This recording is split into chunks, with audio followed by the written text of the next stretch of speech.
marang Nabi. Ubi ahli baitihi seneng marang keluargane Nabi. Wa qiraatul Quran lan maca Al-Quran. Dari sini kita sebagai umat Nabi Muhammad, terlebih lagi kalian yang masih kecil, itu harus diajarkan, harus ditanamkan rasa cinta. Ada 3 perkara tadi. Yang pertama apa? Cinta terhadap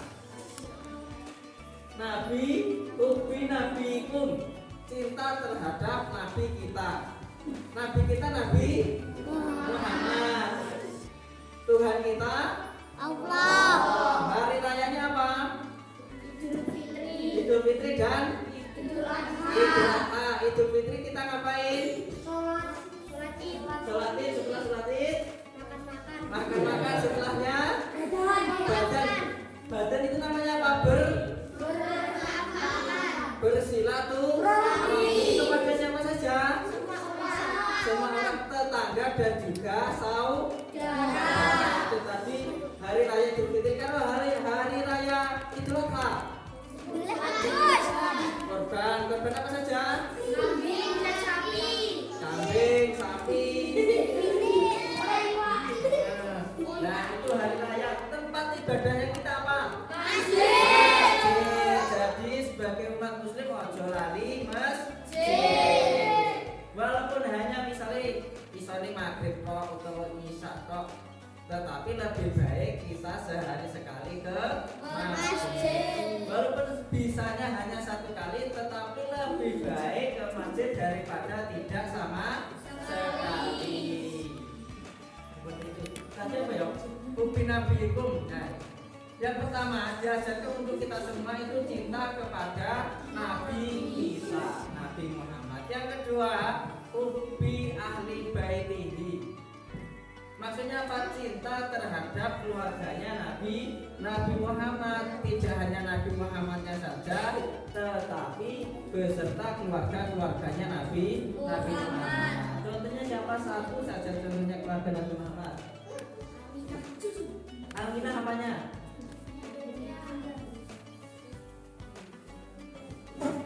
Ibunda. Terus Abdullah nama ayahnya dong. Ya seperti itu. Nah, kita harus mencintai keluarga Nabi Muhammad. Tidak boleh cuma nabinya saja. Hal semacam ini juga harus kita terapkan di kehidupan yang nyata. Karena apa? Karena ketika kita berteman dengan orang yang lain, misalnya Juna, terus konsonan karo siapa namanya? Yugis. Lah orang lain seneng atau cinta terhadap Juna itu, tetapi bersama keluarga dan saudaranya kita harus mencintai dan menghargai. Ketika semua ini sudah bersinergi, Bima karo sampai ini Deva misalnya berteman, tetapi karo orang tuanya tidak menyayangi, membencinya.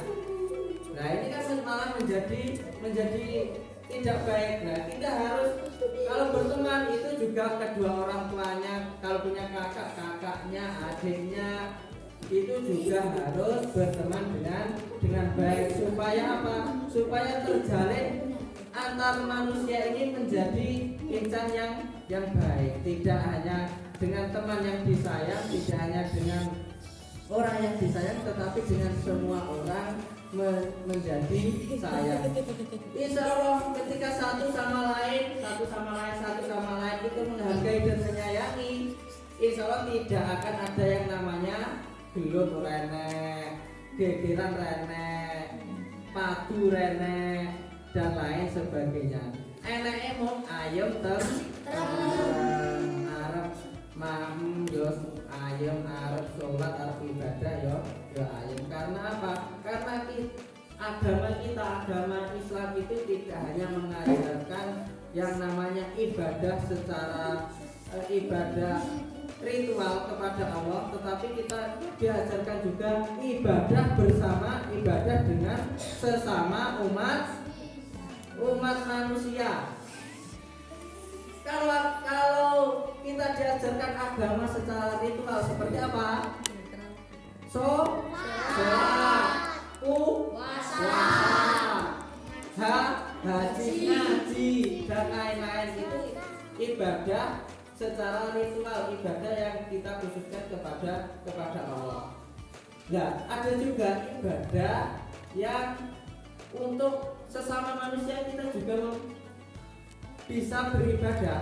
Contohnya sekolah, kita bersekolah ini juga termasuk beribadah. Berteman dengan baik, bersilaturahmi, membantu temane enek koncone lali ora disangoni lali ning meja omah misalnya. Dan teman sekelasnya juga membantu ora kita ngekei apa banyune apa. Nah, seperti itu. Nah, ibadah semacam ini yang jarang diketahui oleh kita. Ibadah artinya bersolat, poso, haji dan lain zakat. Tetapi ibadah sesama manusia ini yang lebih berat. Karena apa? Karena kita harus, jika mempunyai salah, kita harus meminta maaf kepada orangnya.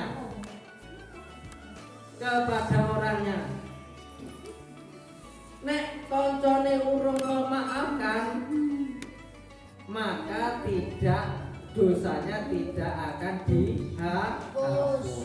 Contohnya Ilham dengan Pino, lah tukaran Ilham nakali Pino. Lah sebelum Pino ini memaafkan secara ikhlas, maka Ilham masih mempunyai dosa dari tukaran itu.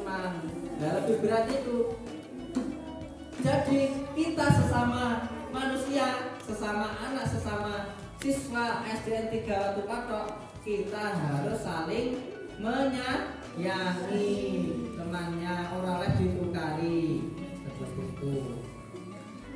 Nah, kalau belum dimaafkan dengan ikhlas isih ganjel neng ati, berarti dosanya belum hilang, dosanya belum terhapus.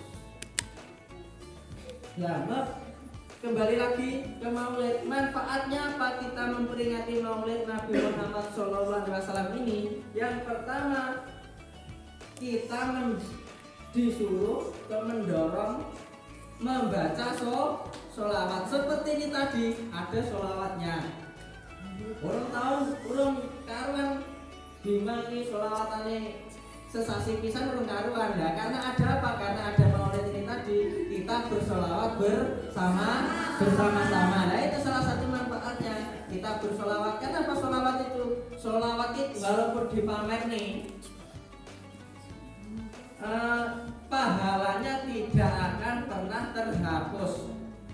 Ibadah yang lain jika kita pamerkan, misalnya Junaidi sholatnya sangat tertib, jamaah tepat waktu, kita dipamer-pamernya Yugis. Nah, teman di ini jamaah 5 waktu, orang pernah bolong sholatku. Nah, ini sholatnya wes bolong hitungannya karena sudah dipamerkan. Tetapi kalau sholawat seperti ini tadi, walaupun sombongnya kayak tidak akan pernah terhapus pahalanya. Misalnya ayi memang vokal loh, terus dituduh-tuduhnya neng wong omahe cedek omahe tanggane. Nah, teman sekolah depan sholawatan suara api dewi. Lah itu tidak akan pernah terhapus sholawatnya, pahala sholawat, karena keistimewaan sholawat tadi. Sholawat walaupun kita pamerkan joget-joget pun tidak akan pernah terhapus pahalanya. Sholawat itu seperti itu. Walaupun dipamerkan, dikapak nih, tidak akan pernah terhapus. Nah, berkat ini tadi kita acara kegiatan peringatan Maulid, setidaknya setahun sekali kita membaca sholawat. Tapi nih iso yo setiap hari Allahumma sholli ala Muhammad. Nah, yang kedua, apa manfaatnya? Kita mengungkapkan rasa kegembiraan atas lahirnya Nabi Muhammad. Karena apa? Karena kalau Nabi Muhammad tidak lahir, kemungkinan besar kita tidak akan bisa berkumpul di sini ini tadi. Karena kenapa? Karena yang diperingati kelahirannya siapa? Nabi Muhammad.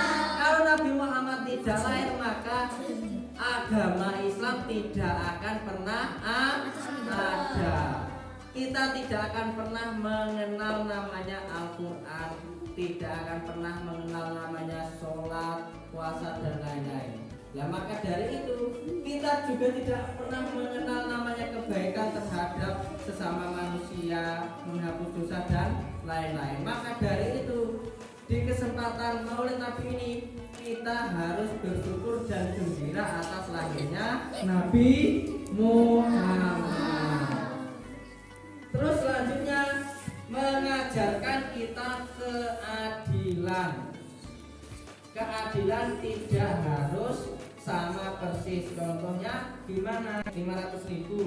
Hafidnya tidak mungkin 500.000 karena apa? Karena masih kecil. Dan cilik di bawah begitu pelayangan ya sama gebek layangan. Nah mungkin ya seperti itulah keadilan, tidak harus sama persis diberikan, tetapi sesuai dengan apa yang kemampuan manusia itu sendiri.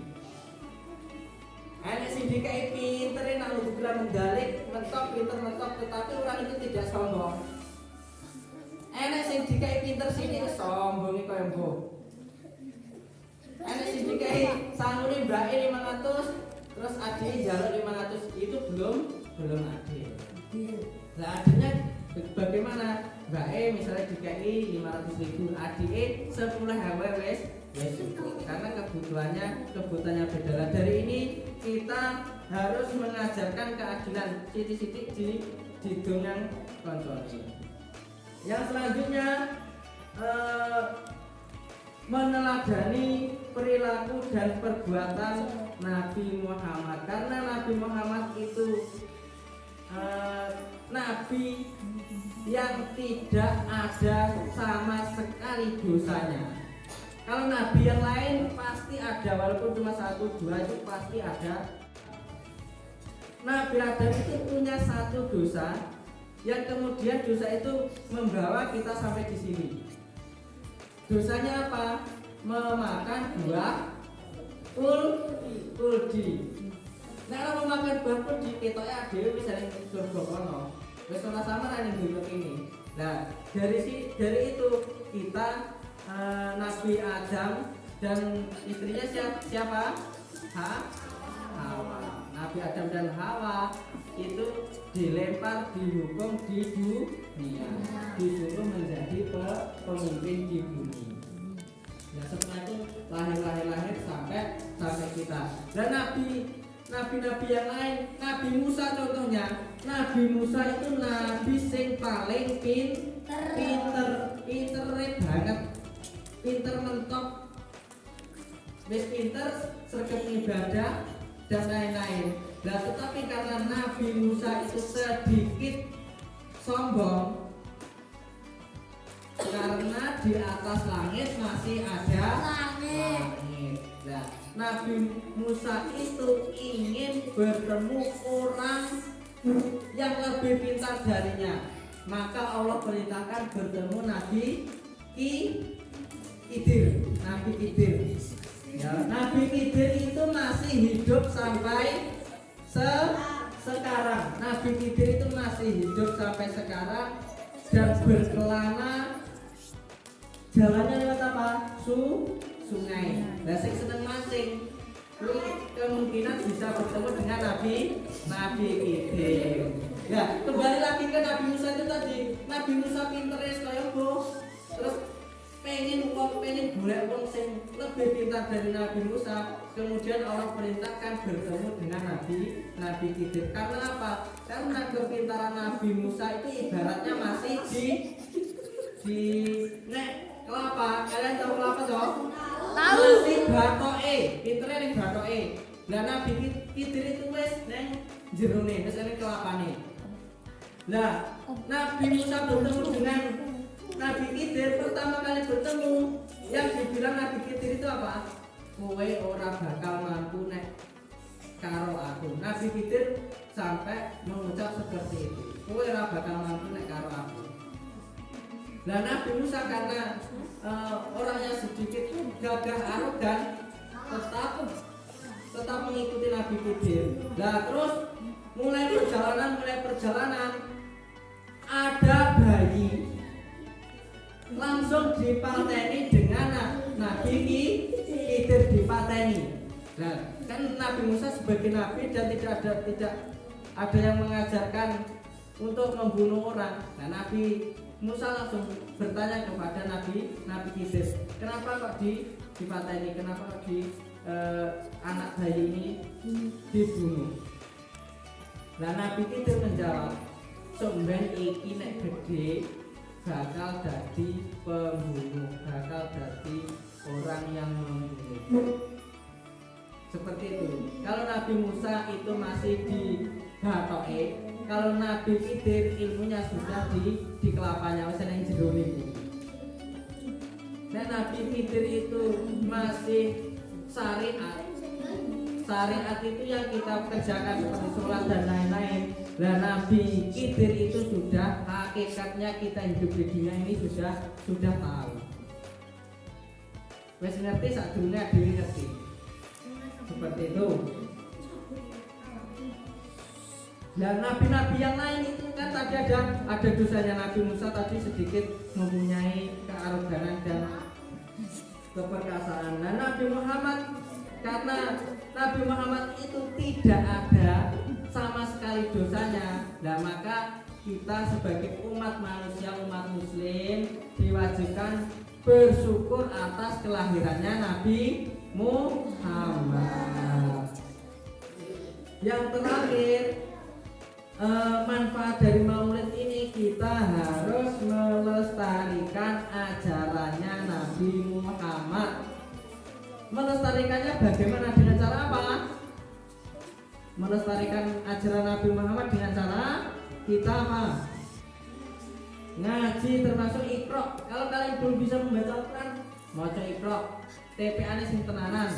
Itu salah satu cara untuk melestarikan ajaran Nabi Muhammad. Sekolah sing tenanan. Nah, itu termasuk salah satu ajaran Nabi Muhammad. Sekolah sing disiplin,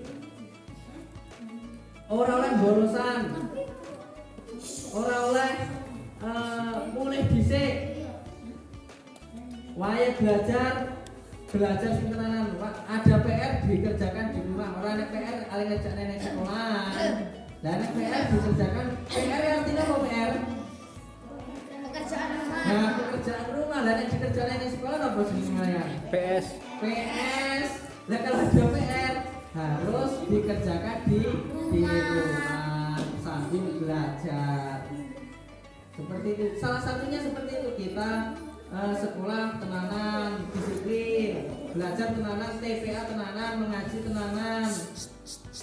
Itu salah satu cara kita melestarikan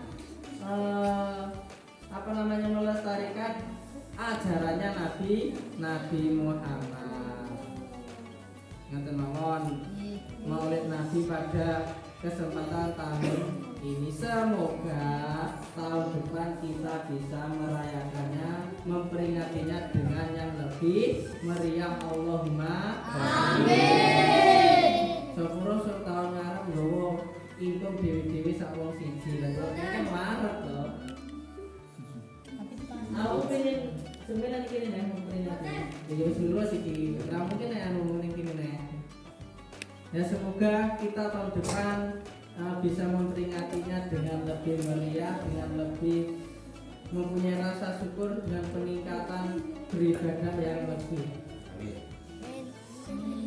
Akhir kalam, billahi taufiq wal hidayah. Wassalamualaikum warahmatullahi wabarakatuh. Waalaikumsalam.